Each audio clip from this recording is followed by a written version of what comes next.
I'm Sylvie Rinaldi. I'm Karina Tipton. And this is Town Hall Tailgate. It is July 26th, and we are tailgating the planning board meeting. Yes. Here in Montgomery, New York. Right. That's where we are. In front of the town hall. Yep. In our chairs. Yes. Okay. So this was a short agenda. Yeah, it's only, what, a little after 9? Uh-huh. I like it. So we'll try to keep this short too. A couple things on the agenda tonight. We're going to give an update on Mirabito, the propane storage. We are going to give an update on UNFI, and then a new project came up today. Yeah. That you're going to talk about. That I'm going to talk about. So exciting. And you'll interject. I can't help myself. I'm really excited about it. Yeah, that's fine. So the update for Mirabito. So first, we had at the beginning of every planning board meeting, there's an opportunity for public comment. The public hearing was closed for Mirabito last week. So we had some comments to make of a more general matter that were also relevant to Mirabito, and I think that Chairman Reichel saw us coming, because as soon as I stood up, he was like, just to let you know, we're not going to make a determination on Mirabito tonight. This is the 30,000 gallons propane storage on Beaver Dam Road. Beaver Dam Road, in the area that's going to be future zoned as residential per the town board approved comprehensive plan. Correct. So he let us know before that got started that item, which was on the agenda, there was no discussion for that moving forward. They were still working out the details. Yep, that's what he said. Yeah. We still talk, though.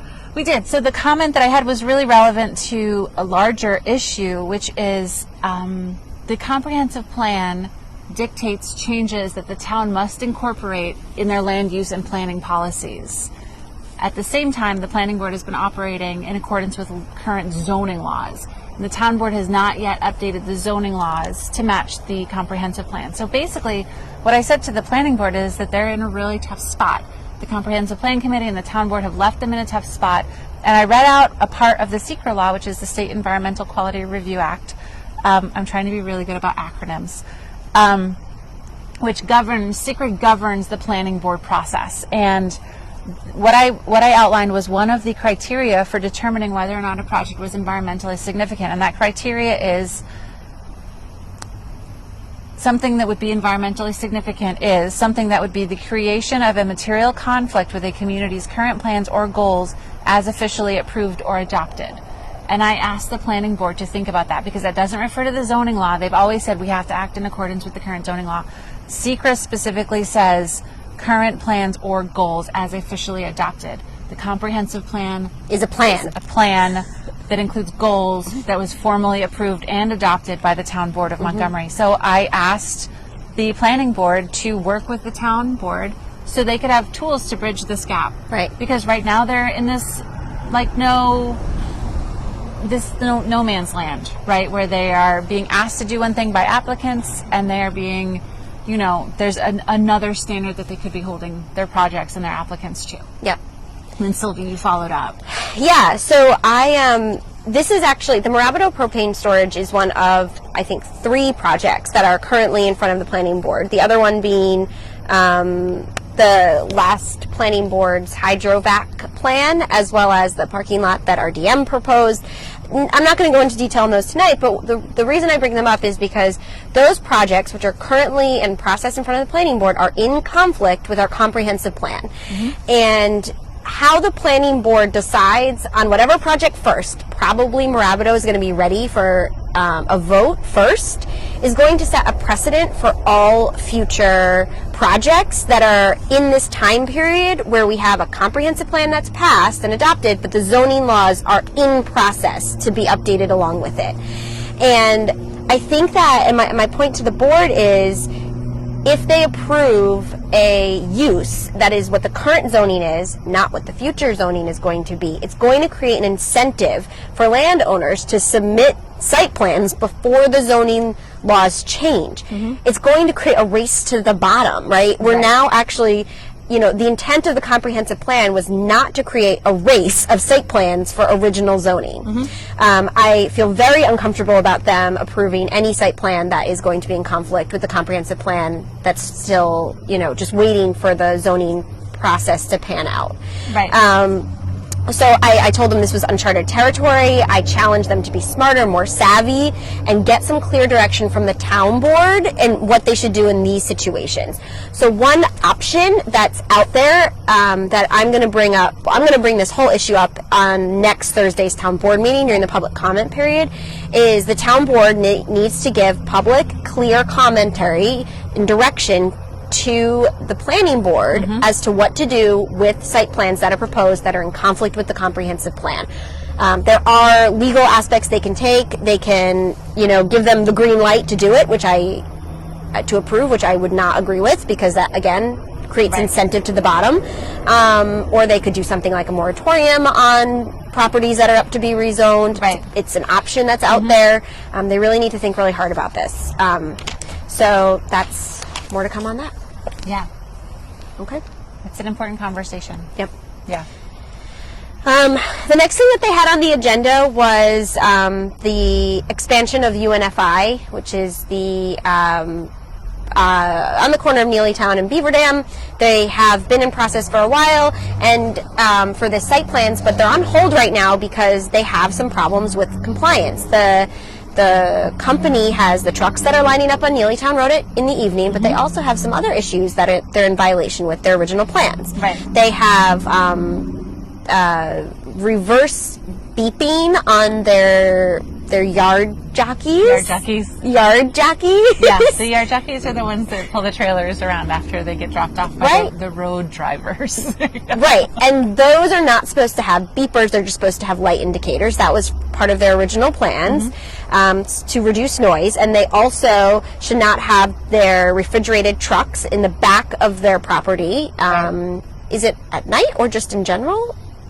I don't remember what I'm not sure. I think it's in general. Yeah. And the reason for that is because it abuts a residential property, and those refrigerator trucks can be very loud as they're turning on and off. Right. Yeah. So what came up in this meeting today is that UNFI wants to update their site plans, but the planning board is not going to entertain any expansions until they figure out to solve their current problems.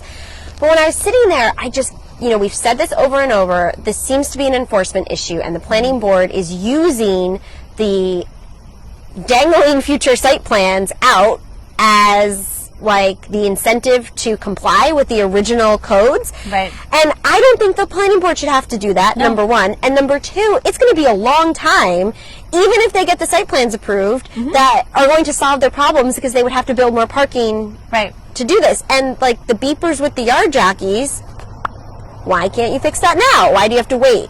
Right. So I think that we really, really need to push this on the town board to say we have an issue with enforcement and we need to figure out some solutions with UNFI. And the other thing that I was thinking is UNFI has currently got tax incentives and they're not paying their taxes in full to the town. Right. So we've got an issue with their problem, like with their compliance. They want to expand and we're giving them tax incentives. Let's do better. Right. I think we need to do better here. I totally agree. One of the things that the chairman said is that they're putting together this conceptual plan. They asked to delay the meeting until August 30th, so they had a chance to get everything together. He's hoping that they're going to collect some more data, like do some truck counts on their own instead of relying on folks driving down the road to call it in to somebody and let them know, hey, there's trucks on Neelytown Road again. Yeah. So hopefully UNFI will get their own data.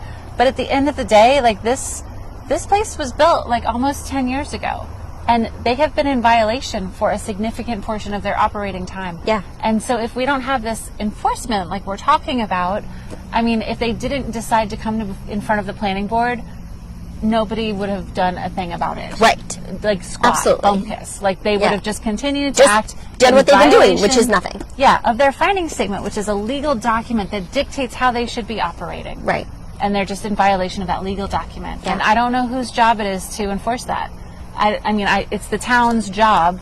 Does the town get to say you can't work anymore or shut down? I don't know what the next step is. But I'm not the town's lawyer, so hopefully somebody will ask him. Yeah. Well, I'm going to ask him next week. I'm going to be on vacation, so I'll be watching from my tent on the beach. Don't take the vacation. Okay. All right, that's all I had for UNFI. Yeah, that's a big deal. The next thing that came up is it's one of the historic Colden family farms. It's new. It's a new project. This was their public hearing. It's on North Drury Lane on the northern side of it, so almost at Route 52. And it's an old creamery that's got a barn. It dates back to 1770. It's a historic register property. And what the folks that live there would like to do is to open up a wedding or event venue where they could use the wedding and the event venue as a way to preserve the old barn and, to keep it in use. Yeah. It's so cool. I think it's originally a Colden family. Yes. It was a Colden house, the son of Mr. Coldham. What's his first name? William? Thomas? Thomas Colden. Thomas Colden, the son of Thomas Colden. That's so cool. Yeah, this is, they had a lot of discussions, as I think the planning board, has to have these discussions about lighting and noise, and, an event venue is going to have some music, and this couple that currently lives and owns the property has been meticulous about preserving the property, and they actually, on their own, went forward and had the main house, listed on the national and state Yes. Historic register. So, you could tell that these people really want to be careful about preservation and reinvesting, into the property. I think it's a great idea. Yeah, there's definitely some neighbors that live on North Drury Lane, right across the street. So there are some concerns about increased traffic. Yep. Totally understandable traffic. They had questions about where the water was going to come from. They're not planning on. They're planning on asking the people that are hosting the events, that are renting the property, to bring in all of the water, to bring in those fancy toilet trailers that you see at higher scale weddings. That arrange for shuttle buses from local hotels. One of the perks that they have on the property is that there's the old house there, which is a 4,000 square foot house, and they want to rent it all out as a big unit, so the wedding party and everyone could stay in the house, and then there's a creamery apartment that they could use for something else, and it would just all be one encapsulated group of people on site. Right. Which, it sounds really nice. Yeah. It sounds really nice. Yeah, they said it could be like a weekend getaway type of thing where people could, rent the property for the weekend. Yeah. So cool. Yeah. So there's a lot of discussion on that. If you are somebody that lives on North Drury Lane and you're concerned about the questions, I would recommend you watch that part of the live stream, because they did go into it in great detail. Yeah. The first public hearing meeting, they usually do spend a lot of time going over the details. And the public hearing was left open. Yep. So if you would like a chance to come and ask some questions of the planning board or of the applicant, it was rescheduled. The next one was scheduled for the 9th, August the 9th. Okay. So that's the next planning board meeting. Cool. Yeah. All right. Anything else? No, that's it. Cool. Where can I find more of you this week? This week I will be, on the internet at KarinaForMontgomery.com. Also the same label on Facebook and Instagram. And how about you? Cool. I am on RinaldiForMontgomery.com. I am also at the same, Sylvie Rinaldi for Montgomery Town Board on Facebook and Instagram. You can also find this Town Hall Tailgate, as well as all of our other Town Hall Tailgates, will be posted on RPM, and also our new website called townhalltailgate.com. It will have all of the historical postings that we've done. As many of you know, but if you don't already, Karina and I are running for Montgomery Town Board. The election is November 2nd, so please put it on your calendar and come out and vote for us. And let us know if you want us to stop by and talk to your neighbors. We'd be happy to check in with them, especially if they feel like local elections in Montgomery don't count. This one counts a lot. Yeah, local elections matter. Yeah. All right. All right. Good night.